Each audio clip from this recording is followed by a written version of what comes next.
La Facultad de Ciencias de la Universidad de La Serena presenta ULS, de la Tierra al Universo. Porque el conocimiento científico nos pertenece a todas y a todos, y una persona informada es una persona más empoderada. Por media hora conoceremos investigadoras e investigadores de nuestra región y cómo su trabajo puede mejorar nuestro día a día. En Radio Universitaria FM 94.5 presentamos ULS, de la Tierra al Universo, con Marcela Gatica.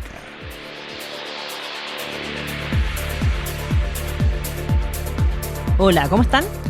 Soy Marcela Gatica y les doy la más cordial bienvenida a todas y todos quienes a esta hora nos escuchan en ULS, de la Tierra al Universo, tu espacio científico en la región de Coquimbo.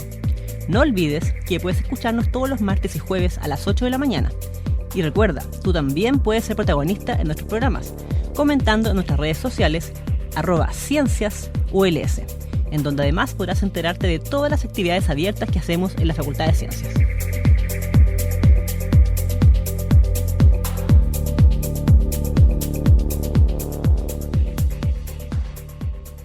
Estimadas y estimados auditores, bueno, debido a la contingencia de la pandemia, hemos estado hablando solamente de coronavirus, ¿cierto?, en el último tiempo, y no hemos olvidado de repente de temas que son tanto o igual de importantes, sobre todo para nuestra región, y específicamente me refiero a la sequía, que ya se volvió un protagonista de nuestras conversaciones hace un rato atrás, de nuestro panorama regional. Y para hablar de cómo está el panorama, de cuáles son las proyecciones que podemos esperar, el impacto que tiene esto, qué medidas de mitigación estamos tomando al respecto, tenemos hoy día un referente regional del tema, el profesor Pablo Álvarez. Él es ingeniero agrónomo de la Universidad de Chile, es doctor en gestión de recursos hídricos de la Universidad de Orleans en Francia, también tiene un diplomado en hidrología en la Universidad Checa de Hidrología. Además, es director del Magíster en Recursos Hídricos de Zonas Áridas y Semiáridas de la Universidad de La Serena, que se da en conjunto con el SEASA y CASALAC. También es director del mega consorcio tecnológico Kitai ANCO, que es un proyecto gigante, que tiene como partners a socios a Corfo, la Universidad de La Serena, SEASA, Antofagasta Minerals y CASALAC. Y también es el director del Laboratorio de Prospección, Monitoreo y Modelación de Recursos Agrícolas y Ambientales, más conocido como PROMRA. Y por supuesto es investigador y académico de la Facultad de Ciencias de la Universidad de La Serena. ¿Cómo está, profesor? Hola, bien, buen día, Marcela, muy bien, muchas gracias. Buenos días, profesor, muchas gracias por conectarse con nosotros esta mañana. Y primero que todo, solamente quería preguntar acerca del trabajo de PROMRA, ya que PROMRA se ha ido ganando un nombre en la región, tanto a nivel, bueno, en el área que es el área hídrica, pero también en divulgación. Ustedes siempre están presentes en muchas ferias de divulgación científica, tiene su equipo ahí, ¿cierto? Yo he visto con sus drones y varias cosas tecnológicas. ¿Se nos puede contar un poquito brevemente cuál es el trabajo de PROMRA? Gracias por la consulta, Marcela. El laboratorio surgió como una idea a partir del desarrollo de varios proyectos que empezamos a hacer hace 10 años atrás ya, en la región de Atacama y en la región de Valparaíso, extrañamente, ahí no en la región de Coquimbo, sino que en Atacama y la región de Valparaíso. Particularmente en Valparaíso, lo que hicimos fue trabajar en la cuenca del río Petorca, en uno de los momentos más críticos de la cuenca. Y asociado a eso nos dimos cuenta de que podíamos generar alianzas, de que era una capacidad que teníamos y que asociado a esas alianzas podíamos conseguir los recursos para responder preguntas, en mi opinión, que son muy difíciles de responder porque tienen un nivel de pragmatismo por parte de los usuarios del agua. Y la vivencia del problema hace que las preguntas sean muy concretas y que también esperen de la academia, de las universidades, respuestas también concretas que tienen que ver con el qué hago, cómo opero en esta condición, cómo desarrollo mis actividades, cómo me planifico, en qué gastos debo priorizar, qué costos debo reducir, etcétera. Y tanto en la actividad agrícola como en otras actividades. Entonces nos dimos cuenta de que había algunas herramientas que podíamos manejar, pero que la mayor fortaleza estaba precisamente en nuestro equipo, en el nexo entre lo científico y lo técnico y el requerimiento de los usuarios del agua. Que ese nodo era precisamente el lugar donde teníamos que posicionarnos. Y lo empezamos a hacer tanto en Valparaíso como en Atacama, como mencionaba hace un rato. De ahí en adelante empezamos a postular una serie de proyectos que nos permitieron ir creciendo en el tamaño del laboratorio y particularmente el año 2014 empezamos a trabajar muy fuerte en la región de Coquimbo, también a raíz de la sequía y a partir de una serie de problemas y de preguntas también muy difíciles de responder que nos planteó en ese minuto el gobierno regional. Voy a poner solamente sobre la mesa una pregunta. En ese entonces nos preguntan de la división de la unidad de planificación del gobierno regional, muy concretamente, ¿dónde está afectando más la sequía y físicamente, en qué espacio, en qué territorio? Si usted hiciera un mapa, dígame dónde voy. Yo como gobierno regional, ¿dónde focalizo territorialmente los recursos y en qué magnitud? Dígame de qué tamaño es este problema. Fondo, no sé, hay un 10% de pérdida de cultivos, hay un 20%, ¿dónde y qué cultivos? Y finalmente, ¿quiénes? Entonces, esta pregunta es muy difícil de responder porque en el fondo tiene un montón de variantes y de territorio a recorrer. Y con las capacidades del laboratorio logramos responderla, a nuestro juicio, a partir del uso de imágenes satelitales que se ha transformado en una fortaleza del laboratorio, a través de sistemas de información geográfica y de un trabajo que desplegamos súper rápidamente en toda la región, para verificar que aquello que habíamos hecho a través de las imágenes y de los sistemas de información geográfica era correcto y tenía un nivel de asertividad alto. Efectivamente fue así, y con eso ya definitivamente creímos que era momento de empezar a desplegar otro tipo de iniciativas y fuimos creciendo. Hasta que finalmente hoy día tenemos un laboratorio bien consolidado, ya hay más de 15 personas que trabajan de manera permanente en el laboratorio y tenemos varios proyectos a nivel regional y hoy día un proyecto bastante más grande que es el consorcio Quitayanco de la Corfo, en el que estamos asociados con SEASA, Casalac y AMSA, Antofagasta Minerals, para financiar y promover en el fondo el desarrollo de tecnologías en condiciones de aridez asociadas al agua. Y ahí nos pareció también otro espacio bien interesante de desarrollar y de conversar en el fondo con los distintos actores, que es dejar de mirar la condición de aridez y nuestra situación de sequía, condición de aridez y situación de sequía, que son cosas diferentes, para dejar de sentir en el fondo como una condición de víctima y pasar en el fondo a una condición en la que a partir de esto consideramos que tenemos una ventaja para el desarrollo tecnológico. Y por lo tanto perfectamente podríamos transformarnos en promotores de soluciones tecnológicas para los problemas del agua en zonas áridas. Ese es un punto importante, como yo lo interrumpa, porque muchas veces en Chile sabemos que el grueso de la investigación está concentrada en Santiago, lamentablemente, pero las regiones son las que tienen las vivencias, ¿cierto? Y están con los recursos naturales directamente, entonces la experiencia que ustedes tienen, o cualquier investigador que trabaje en recursos naturales es incomparable, porque estamos viviendo en la realidad y puede ir, ¿cierto?, a hacer los experimentos o los muestreos ahí mismo, o sea, conoce la realidad local también. Eso es extraordinario. Fíjese, yo le voy a plantear un caso, tocando exactamente lo que usted menciona.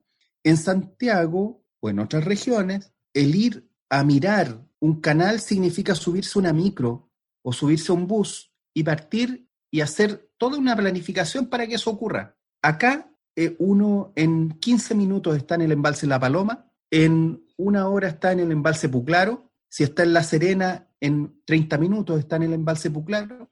Los canales están ahí mismo, uno vive con los canales, están en el mismo lugar, los cultivos están a la vista. Entonces, en el fondo, la relación del agua y sus usos y sus transformaciones en el ciclo están cotidianamente con nosotros. En el fondo, lo vivimos y lo podemos mirar, medir, visitar.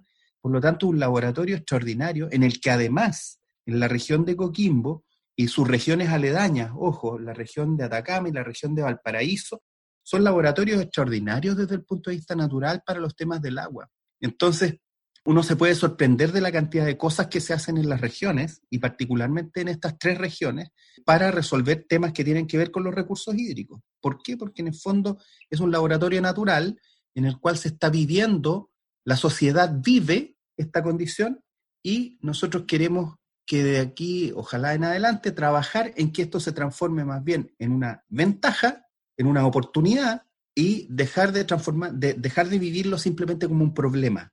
En el fondo nosotros creemos que es una oportunidad, que nos da una oportunidad. Claro, y profesor, por contar a la audiencia que ustedes están ubicados, de hecho, físicamente en Ovalle, así que tienen ahí, por eso usted hablaba de esas distancias, lo que se demora los tranques. Y le hago una consulta, ustedes están dentro del Departamento de Agronomía de la Facultad de Ciencias. Me imagino yo que en esta región el impacto mayor que tiene la sequía es en el área agrícola fuertemente, o... Yo sé que el tema de consumo humano es como ya quizás lo último en la escala ya, pero el impacto mayor en esta región es lo que está asociado a agrícola, y después también, bueno, consecuentemente la ganadería que se alimenta, ¿cierto?, de las hierbas. Bueno, Yo tengo como una mirada un poco diferente. Cuando empezamos con esto también tenía como un conflicto así interno entre la actividad agrícola y considerar al agua como un recurso estratégico. En el minuto en que lo empecé a mirar como un recurso estratégico, me ocurrió que pude resolver este problema, porque es un recurso estratégico porque afecta a las personas, individual y colectivamente, cualquiera sea la actividad que desarrollen. Y ahí resolví ese pequeño conflicto que tenía. ¿Por qué lo menciono? Porque todo lo que usted dice, Marcela, es cierto. En el fondo, en una prueba, sería todas las anteriores. ¿Por qué? Porque en el fondo la ruralidad de la región de Coquimbo en términos del territorio es enorme. Esta región tiene 4 millones de hectáreas aproximadamente, y de esos 4 millones de hectáreas, más de 3.900.000 hectáreas son secano, o sea, resuelven su tema con las precipitaciones. Y menos de 100.000 hectáreas en total, bastante menos de 100.000, alrededor de 70.000 hectáreas, entre 70 y 80.000 hectáreas, entre las 3 cuencas, Elqui, Limarí y Choapa, suman más o menos 70.000 hectáreas de riego, que varía en el fondo en función de la disponibilidad hídrica. Entonces, en el fondo, cuando nosotros decimos que en la región hay efectos generalizados, lo que estamos diciendo es que el primer efecto lo reciben estos 3.900.000 hectáreas y un poco más, que es el secano, porque ellos son los primeros en verse afectados por este balance negativo cuando hay déficit hídrico. El segundo es aquellos que viven en ese territorio y que de alguna manera desarrollan su actividad humana, actividades sociales, y además en el fondo generan actividad económica. Por lo tanto, la ganadería caprina es relevante en ese territorio, la actividad humana que desarrolla desde turismo en la zona costera. Estoy hablando, no solo hay que imaginar la región como interior, no, hay que llevarla el borde costero, porque esas personas también son habitantes rurales, también, aun cuando pudieran vivir de la actividad asociada al mar, beben agua y necesitan agua para el desarrollo de sus actividades. Y tercero, cualquier habitante, no importa la actividad que desarrolle, en la ruralidad de la región puede estar vinculado a los comités de agua potable rural, y por lo tanto en el fondo puede formar parte de esos 170.000, 180.000 habitantes que dependen del agua potable rural, con esas dificultades. Y el agua potable rural es una de las principales afectadas cuando hay un fenómeno de sequía. Entonces, si uno imagina que una parte importante del territorio, una parte importante de la sociedad vive en ese territorio, alrededor del 19%, 18%, y otra parte importante desarrolla su actividad económica en ese territorio, aun cuando vive en la ciudad, entonces el mundo se da cuenta que el efecto de verdad es global.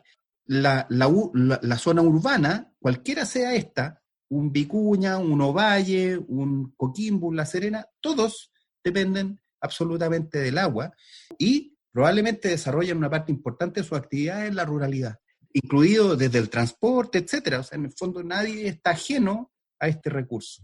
Profesor, de hecho me gustaría hablar sobre las causas de esto, pero antes vamos a ir a un pequeño break musical con un tema, de hecho, que usted me pidió. Vamos a ir con Los Bunkers, con Llueve sobre la ciudad.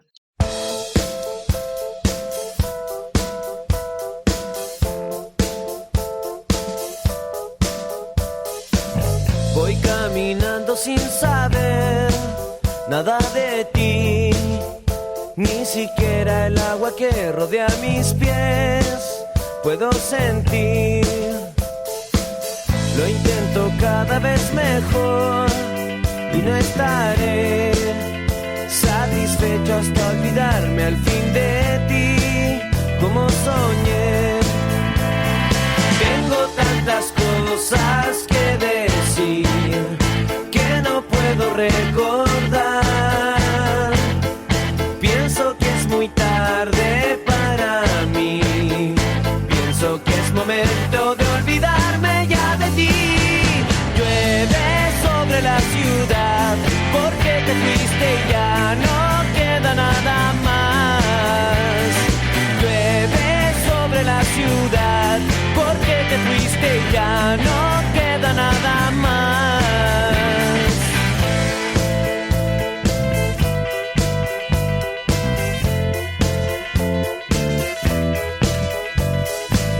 Voy caminando sin saber nada de mí, porque todo lo que siempre quise ser ya no lo fui. La muerte es mi felicidad, lo sé muy bien. Hoy voy a considerarlo una vez más y más que ayer. Tanto tiempo he malgastado aquí sin tener nada que hacer. Si tú me devuelves lo que di, ya no habrá que preocuparse para ser feliz. Llueve sobre la ciudad porque te fuiste, ya no queda nada más. Llueve sobre la ciudad y te perdiste junto a mi felicidad.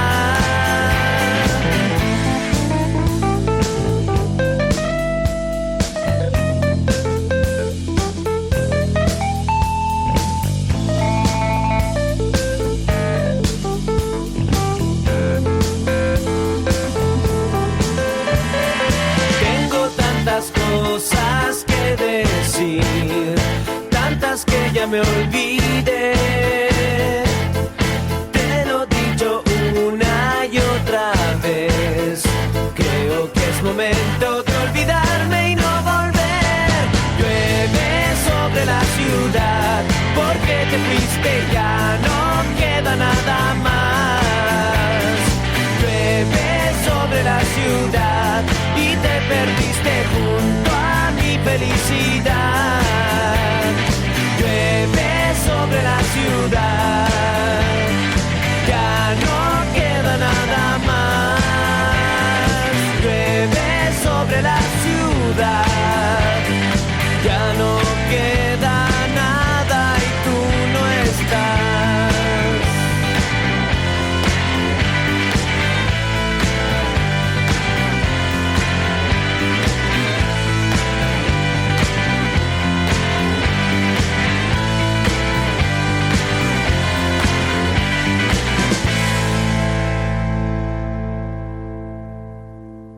Estimados auditores, volvemos el día de hoy. Estamos conversando con el académico investigador de la Universidad de La Serena, el doctor Pablo Álvarez, quien yo diría un referente regional y nacional en temas de recursos hídricos. Él, dentro de las múltiples actividades que realiza, es el director del Laboratorio de Prospección, Monitoreo y Modelación de Recursos Agrícolas y Ambientales, más conocido como PROMRA. Además, dirige el consorcio tecnológico Quitay Anco, que es un proyecto que tiene como partners a Corfo, a SEASA, Casalac y Antofagasta Minerals.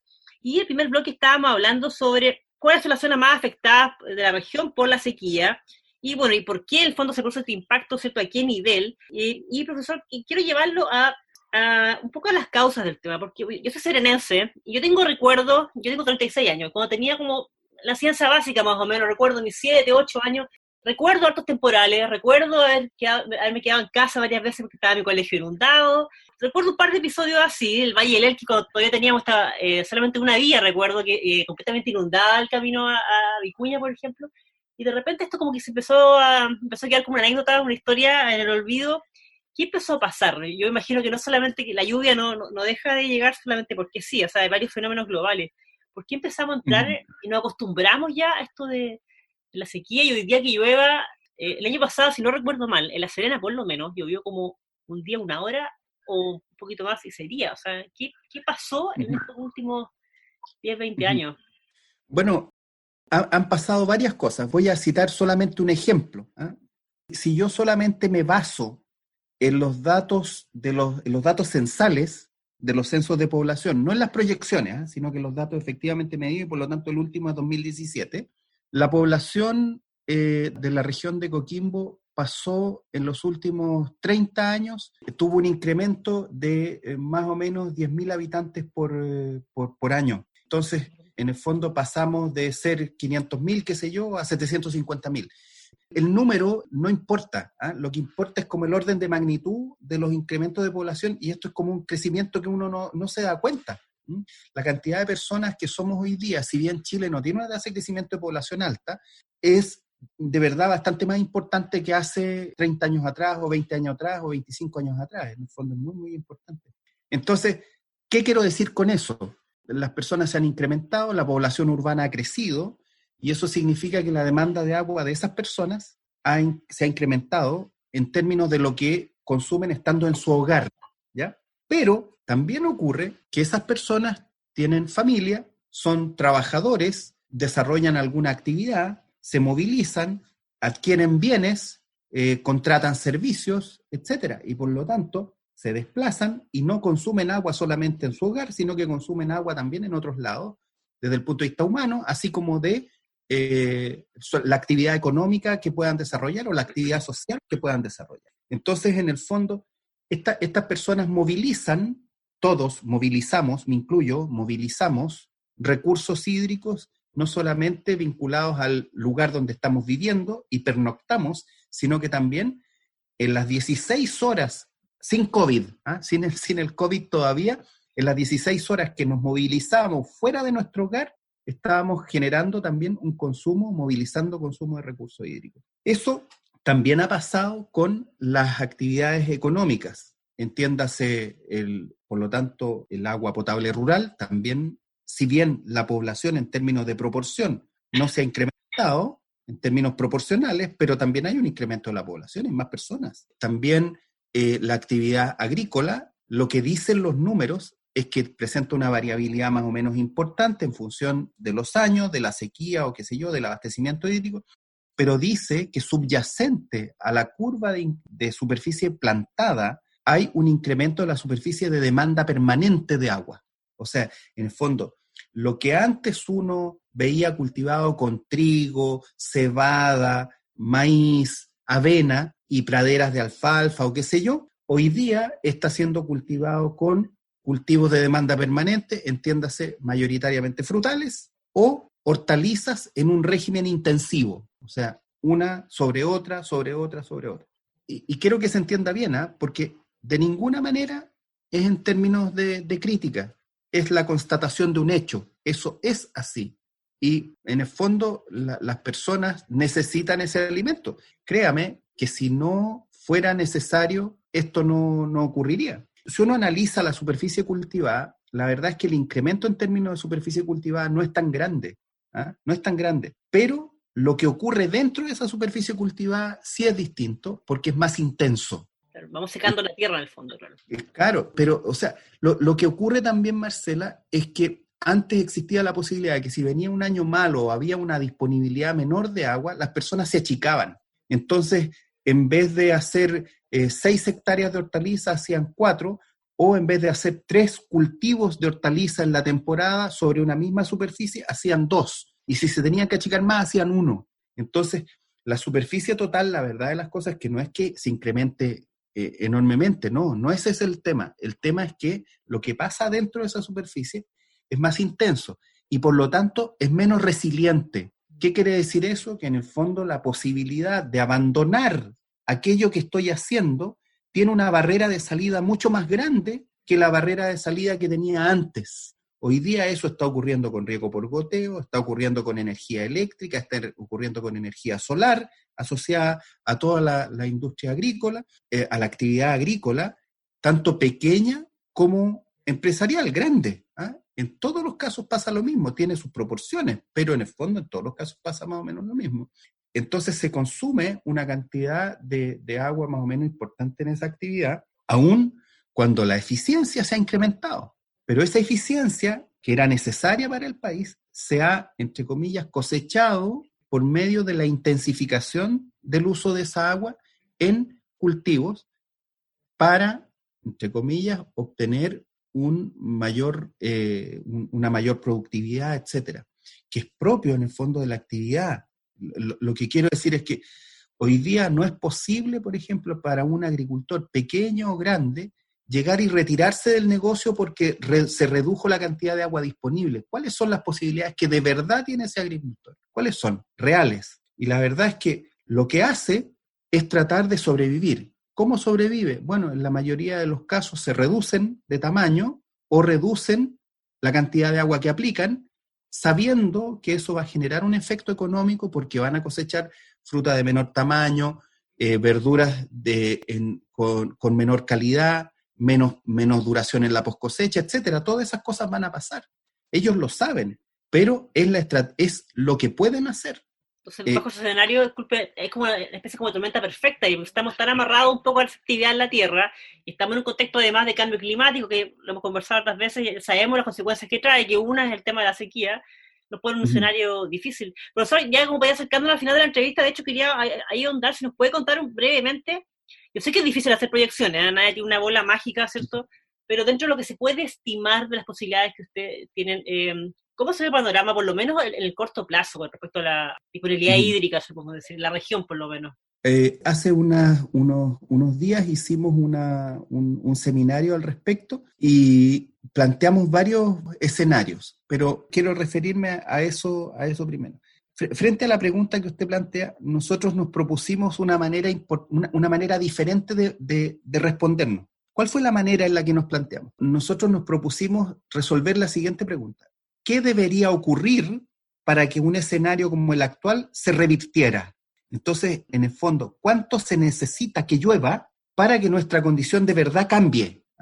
Y entre comillas, abandonemos esta condición de déficit tan marcado, ¿ya? Y en función de eso buscamos escenarios, generamos esos escenarios con toda la incertidumbre que esto tiene, y fue lo que mencionamos en el seminario. Y lo que ocurre es que, claro, en el fondo, como llevamos varios años de sequía, la deuda con la cuenca, la deuda es grande y necesitamos que llueva en un escenario que denominamos más que moderado, o sea, es un escenario que está por sobre una probabilidad del 50%, eso es lo que quiero decir, o sea, en la estadística, si yo ordeno las precipitaciones de la mayor a la menor, debe precipitar más que el valor que está en el 50%, más que eso, para que la condición de esta temporada sea a lo menos un poco mejor que la temporada que acaba de pasar, que ya fue muy mala. Y para, por supuesto, revertir todo esto debería ocurrir un escenario optimista, y ese escenario optimista está en el 25% más alto de las precipitaciones en la historia.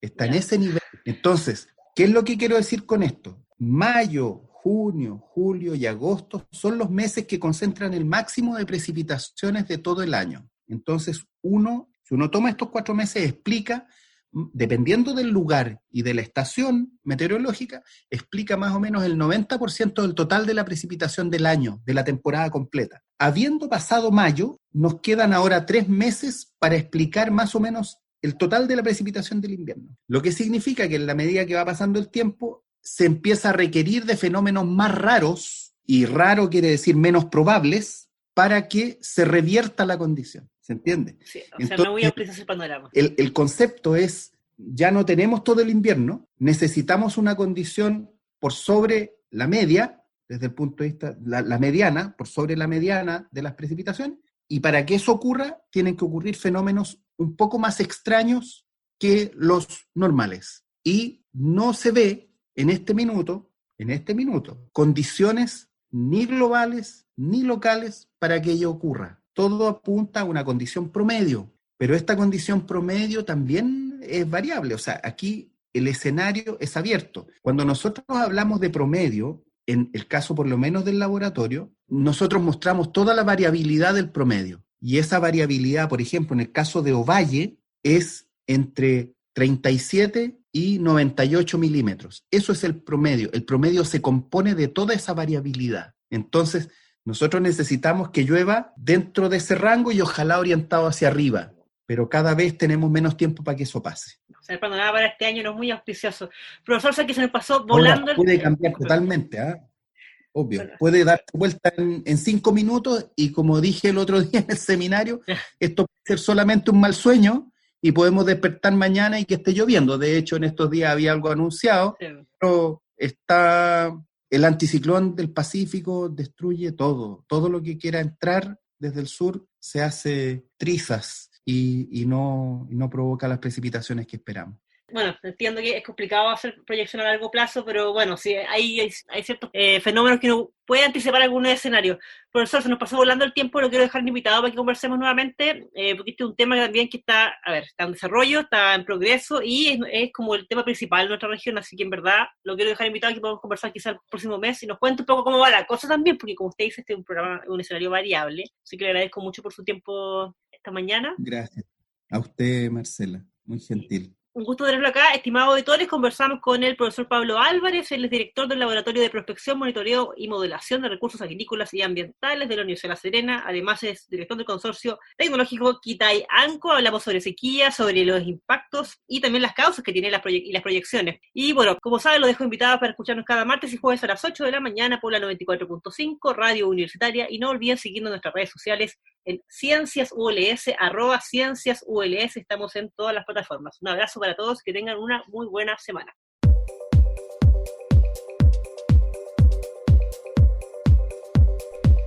La Facultad de Ciencias de la Universidad de La Serena presentó ULS, de la Tierra al Universo.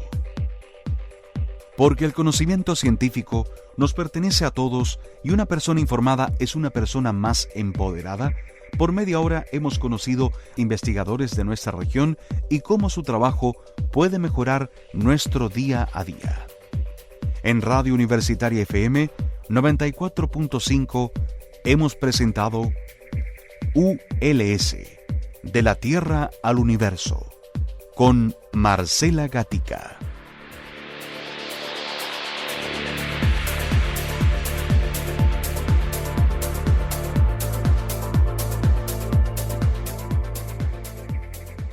Las opiniones vertidas en este programa son de exclusiva responsabilidad de quienes las emiten y no representan necesariamente el pensamiento ni la línea editorial de esta emisora y/o de la Universidad de La Serena.